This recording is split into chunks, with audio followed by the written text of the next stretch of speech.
یک داستان غمگین از دختر 13 ساله‌ای که به عشقش نرسیده و آرزو به دل مانده. می باشد که این دختر عشق و عاشقی را نمیدانست، اما به یک پسر دلباخته می شود و عاشق پسر می شود. یک سال با هم دیگر می شود، اما بعد چند مدت زن داداشش خبر میشه که همراه یک پسر رابطه داره، اما دختر با اون التماس میکند که به پدر و مادرم نگویی، اما اون گوش نمیکند و به پدر و مادر دختر میگه.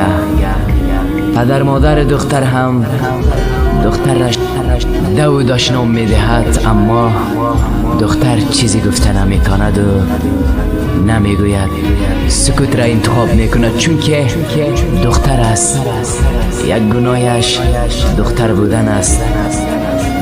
بعد چند مدت اون پسر میخواید که به خواستگاری این دختر بیایه، اما پدر دختر میگوید که اگر اون پسر در اینجا بیایه من او را میکشم.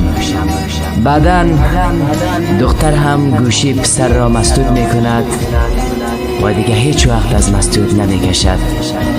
اون فکر میکند که دختر برش خیانت کرده و به یکی دیگه یار شده، اما دختر به خاطر آبروی پدر و مادرش عشق خود را قربانی میکند.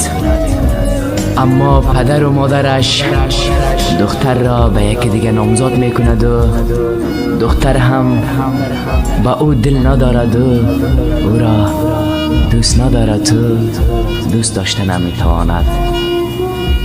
دختر هم اینچنین شده، قلب بریان چشم گریان شده، این آهنگ را به شاعر توانای و شاعر خال محمد جان دلسوز فرمان میدهد. البته یک آهنگ شکایتی جدایی از ولایت مزار شریف به فرمایش خواهر عزیز ما مروه جان دلشکسته تقدیم می شود. البته شعر از شاعر یگانه ما شاعر خال محمد جان دلسوز می باشد. با آواز فردوس الفت بشنوید و شاد باشید و لذت ببرید. البته این آهنگ ما به تمام ظالم پدر و مادرها تقدیم می شود که به دخترشان ظلم و ستم نکند.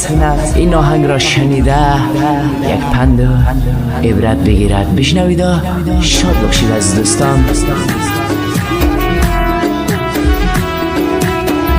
ای خدا ظلم و ستم ها را دیدم، در این دنیا یک روزی خوش ندیدم. ای خدا ظلم و ستم ها را دیدم، در این دنیا یک روزی خوش ندیدم. خارزارم کرده نی پدر جانم، غم غصه کشیده خار و ذلیلم. خارزارم کرده نی مادر جانم، غم غصه کشیده خار و ذلیلم. در این دنیای فانی خار و ذلیلم. جدیدترین آهنگ ها را شاعر خال محمد جان دلسوز تقدیم شما عزیزان می کند.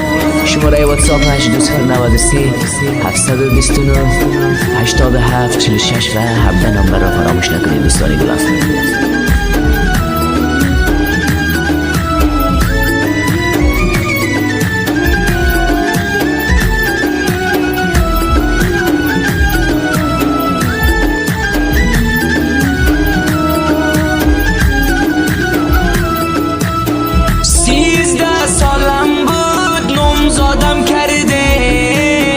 عشقم را فروخته دلزارم کرده، 13 سالم بود نامزادم کردی. عشقم را فروخته دلزارم کرده، مادر جانان عشقم گریان دارده. از زندگی بود کل بیزارم کردیم، پدر جانان عشقم گریان دارد. کرد